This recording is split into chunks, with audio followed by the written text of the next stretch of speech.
my purpose in doing these two books was to make these two countries better known. You know, both Albania and of course Kosovo suffer very much from being unknown. The average person in London will not know more about Albania than he will about Tajikistan, right?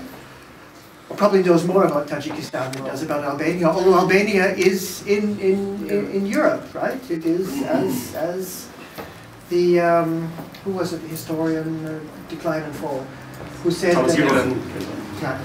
that Albania was a country less than 100 miles from Italy and less known than the center of Africa. Right? What he said at that period, I think 200 years ago, let's say, is in essence still valid today. What we need is really very concrete, practical information on the two countries, and that's what I hoped to do with these two volumes. The Albania volume is, I think, something which will be of assistance to Albania to make the country better known, simply to give people practical information. If they want to look up who is this fellow Sali Berisha, they can look up and see who he is, right? Or Edi Rama, right? As the case may be. They can find information about the country's economy, about the culture, about its writers, about its climate, very simple things. In the case of the Kosovo book, I'm particularly actually prouder of the Kosovo book because the publisher was very gracious in accepting Kosovo as part of the world community at a very early stage. This is in fact the second edition of the Kosovo book. The first one was published before Kosovo became an officially independent country. The publishers accepted that.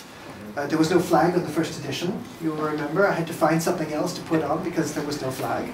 Now the country has a flag, so we put the flag on. I think it's very important that people have concrete information about Kosovo, and not just about the war.